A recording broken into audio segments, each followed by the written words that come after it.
Baru saja kami melepaskan kloter pertama menuju ke bandara, dan seperti kita ketahui jemaah haji tahun ini berjumlah 221.000 ya, yang terdiri atas 203.320 orang haji reguler dan 17.680 haji khusus. Dan alhamdulillah kita sudah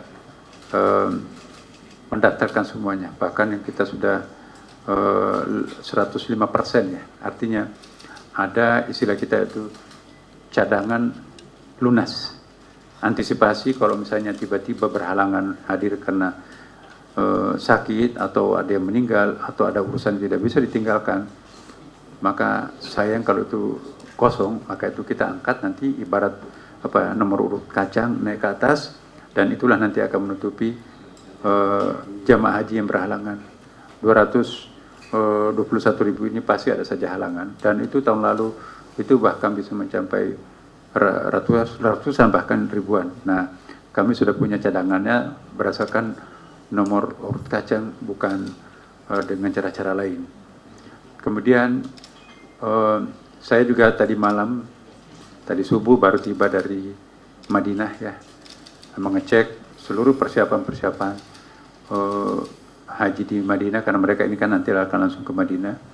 Kita sudah siap di situ, petugas-petugas yang berfungsi sebagai tim advance dan pendamping yang berjumlah 350 orang itu sudah berada di pos tempatnya masing-masing, sudah siap untuk menjemput seluruh jamaah haji kloter pertama ini, karena mereka langsung ke Madinah.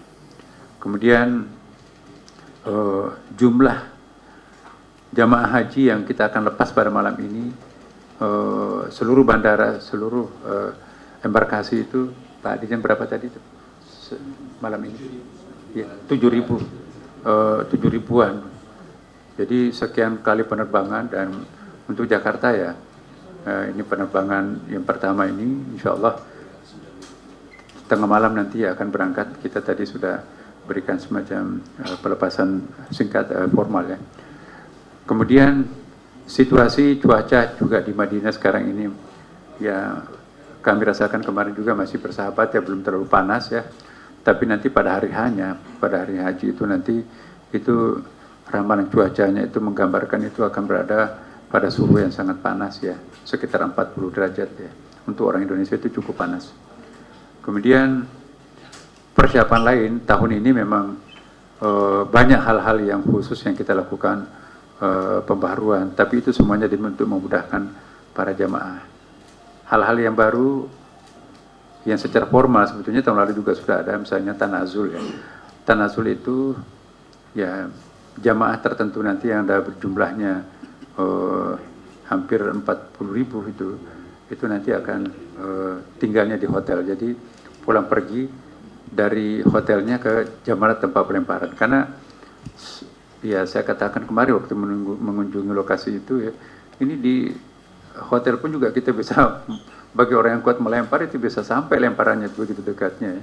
Lebih dekat ke hotel daripada ke kemahnya ya. Jadi ada sejumlah jamaah kita yang berada di situ itu yang kita tanazulkan.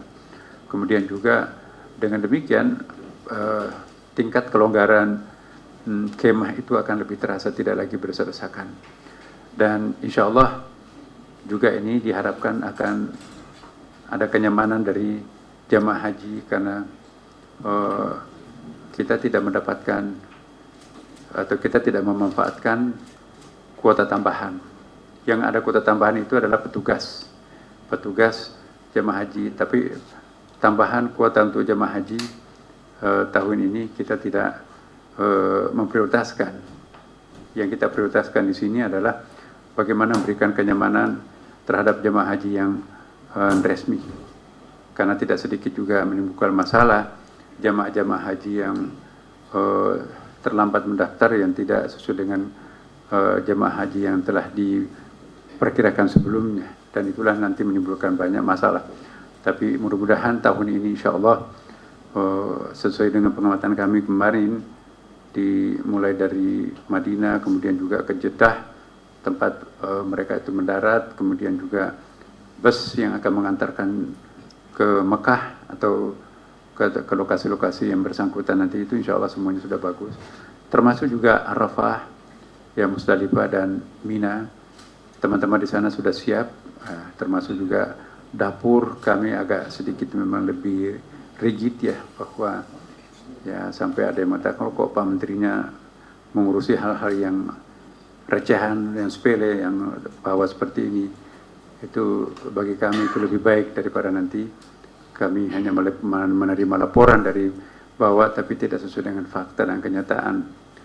Nah, kemudian juga kami ingin menyampaikan kepada jamaah yang mungkin tidak melalui jalur formal. Saya diwanti-wanti oleh Menteri Haji ya. Peraturan di Saudi Arabia sekarang super ketat. Jangan sampai nanti ada yang tidak memegang visa haji tapi nekat untuk melakukan perjalanan ke Makkah, itu nanti akan berhadapan dengan petugas. Sebagai ilustrasi ya, para pemirsa, saya hanya keluar dari hotel di Zamzam kemarin, itu langsung dijemput oleh polisi di situ, Pak, ini kalau tidak punya visa haji tidak bisa masuk di haram. Saya tidak pernah melihat tanah haram di Masjid Haram itu kosong, sehingga orang bebas mencium Ka'bah. Kenapa? Mencium Hajar Aswad. Itu hanya satu salat fardu, itu hanya satu baris ya, satu saf. Kenapa nggak bisa masuk? Even itu adalah warga Saudi sendiri. Kenapa? Karena begitu ketatnya pemeriksaan. Tasrifnya itu luar biasa. Nah, karena itu saya menghimbau kepada warga masyarakat bangsa Indonesia agar hati-hati, jangan sampai tergiur dengan pujukan-pujukan, ada yang menjanjikan, dan itu dendanya ada. Kalau itu nanti ditangkap, itu peraturan yang saya baca kemarin itu didenda dengan setara 400 juta rupiah dan kemudian juga dipenjara atau 10 tahun tidak akan pernah bisa diizinkan untuk masuk di tanah suci. Nah, ini jangan sampai terjadi. Yang terakhir sebagai pengantar saya adalah terutama yang berangkat pertama ini save energinya. Jadi energinya itu di saving ya, jangan sampai nanti mengumbar energinya, pokoknya dipaksakan diri untuk melakukan arba'in walaupun kurang sehat. Akhirnya nanti pada hari hanya tidak bisa berbuat apa-apa karena sakit. Jadi saya minta pada kloter pertama ini jangan memaksakan dirinya untuk sampai begadang, mengaji dan seterusnya. Tetap kita beribadah, tapi pada saat yang bersamaan ukur kesehatan kita juga. Jangan sampai nanti boros energi di sunat, tetapi habis waktu untuk melakukan kewajiban. Jangan mengedepankan sunat daripada yang wajib.